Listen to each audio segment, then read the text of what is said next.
Hello everyone, now you will hear a short retelling of the film Pleasantville. Enjoy watching. A modest schoolboy, David, imagines that he is communicating with a beauty in the schoolyard. During lessons, teachers tell students what horrors await them in adulthood. For David, the real outlet is the old black and white series Pleasantville, in which everything is always good and which he knows by heart. Unlike his divorced parents, the Parker couple love and respect each other and are attentive to their children. Together with a friend, he is preparing for a competition timed to coincide with the marathon of the series, which begins tonight. His sister Jennifer is the complete opposite of the guy, relaxed and light in front. She invites a local handsome man home, as her mother is leaving for her young boyfriend.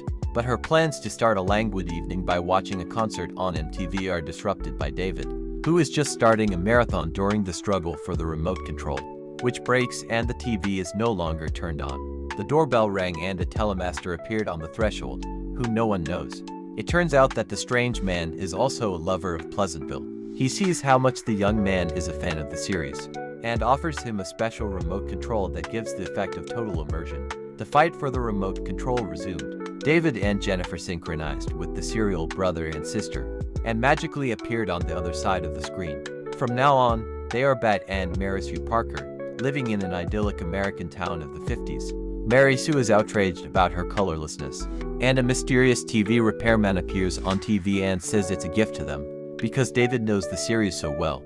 But then the old man takes offense at their displeasure and promises to return, only when they reconsider their behavior.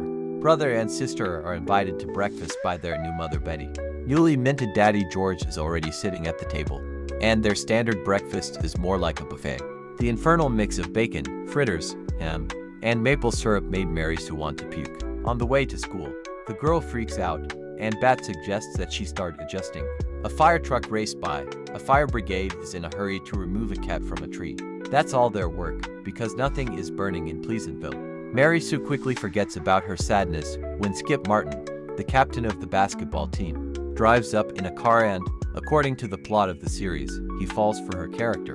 In geography class, a girl is interested in what is outside of Pleasantville. But this only makes everyone smile, because everyone knows that at the end of the main street of the city is its beginning. On the basketball court, the Bunny Boys always get into the ring.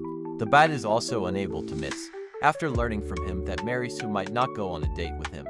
Skip freaks out and unexpectedly misses, realizing that the world of Pleasantville may be collapsing. Bat persuades his sister to go on a date with Skip, as it should be according to the plot. Immediately during the conversation, it turns out that the local books have absolutely blank pages, while Mary Sue tries on a giant bra, but rushes to work at a cafe, due to the fact that the guy was late and his usual schedule was disrupted. His boss Bill Johnson did not know what to do and constantly polished the table.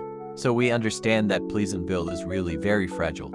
In the evening, Skip and Mary Sue come to a cafe, where the guy confusedly admits that he still hasn't held the girl's hands, as he doesn't like to rush things. In the bathroom, her friends are wondering if she's had a skip inserted. However, we are talking about a buttonhole and a badge. Mary Sue decides to take the situation as subtitle editor. Semkin proofreader. Igorova does not like to rush things. In the bathroom, her friends are wondering if she's had a skip inserted. However, we are talking about a buttonhole and a badge. Mary Sue decides to take matters into her own hands and invites Skip to the lovers' parking lot.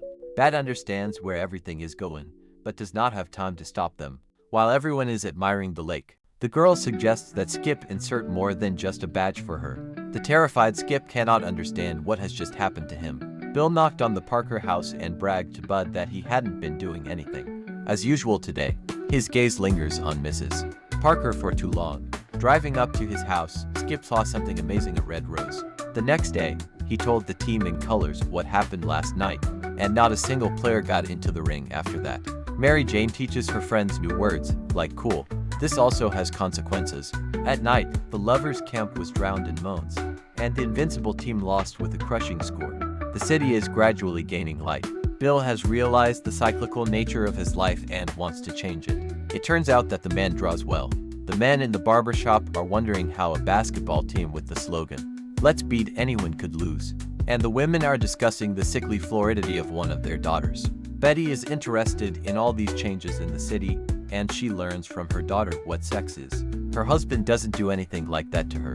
So she also learns from Mary Sue another way to please herself. The woman followed her advice and the world around her immediately turned red. And the tree in the yard even caught fire. It's just a pity that a firefighter doesn't know what a fire is. The cat wasn't there, so with Bud's active help, I had to deal with the flames. The guy gets a medal for bravery. After that, Margaret runs up to him and hands him a cookie. Although, according to the plot of the series, she baked her cookies for another guy. Some young people have already painted themselves from head to toe. In the cafe, everyone is wondering how Bat learned how to put out a fire. The answer that this was done in his old town only confused everyone. After all, they have no idea what's outside of Pleasantville. But here it turns out that there are roads that do not close in a circle. A brother and sister tell young people what this or that book is about, and the 170 pages are filled with letters. After that, there was a huge queue at the library.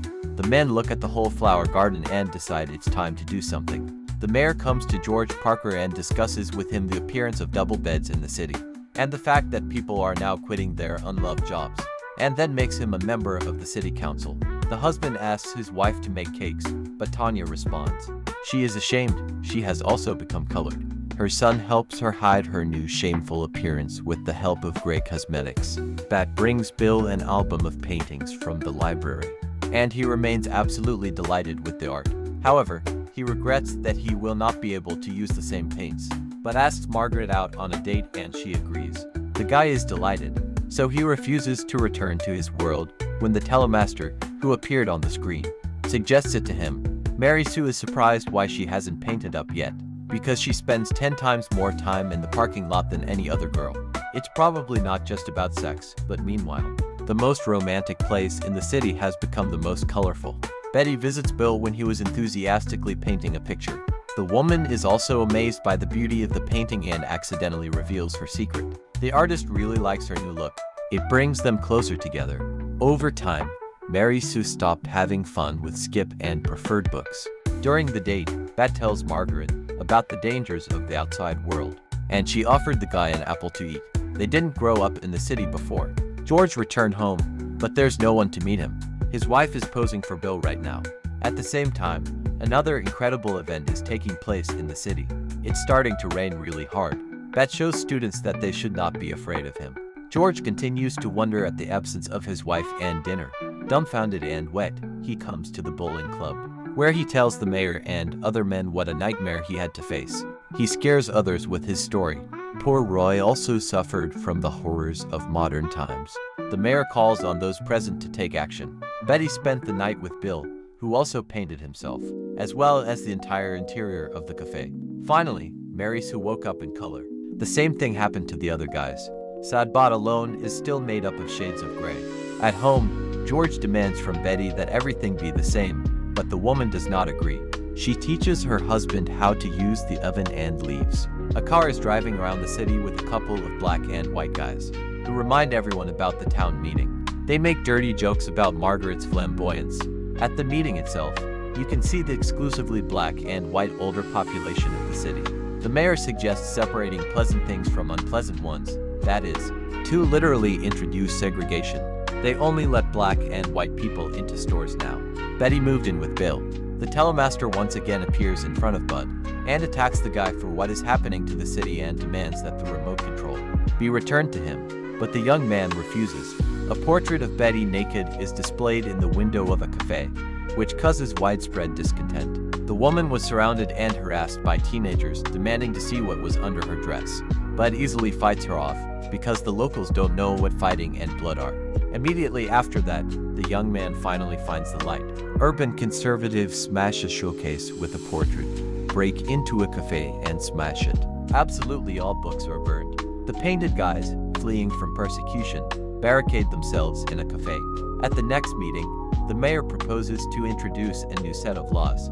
So, the library and the lovers' parking lot are now closed. It is forbidden to sell umbrellas and double beds. You can listen to literally 5 pleasant melodies. Teachers will tell students about the superiority of consistency over change. And most importantly, only black, white and gray colors are allowed in the city. Despite everything, the battle turns on forbidden music. Overnight, she and Bill painted a huge wall. displaying everything that had been happening in Pleasantville lately. Outraged residents raised a ruckus and sent the artists to jail. His father came to the prisoner's cell. George is still convinced that Betty went out for a walk 3 days ago. The artists are being tried for damaging city property and using illegal flowers, but takes the floor and says that the world is diverse and there are many emotions in it. Everything can't be pleasant, but draws George's attention to how beautiful his wife has become. The man burst into tears and turned colored. The guy continues that what is happening cannot be stopped, and it's in everyone present. They always restrained and Pleasant Mayor breaks down and instantly loses his grayness as well. Then he runs out of the courtroom. The townspeople go outside and see that Pleasantville is completely painted. Color TV shows the world outside the city. David is going home, but Jennifer has decided to stay in this world. She gets on a bus bound for another city. The guy also says goodbye to Margaret and his serial mother. David presses the remote control button and disappears. He gets home exactly 1 hour after the start of the marathon. The mother decided not to go anywhere and returned home. She's crying because her life didn't work out the way it should, to which the guy replies that there is nothing special in the world. There's a lot of life in Pleasantville. Well, the question of who Betty ended up with remained unanswered.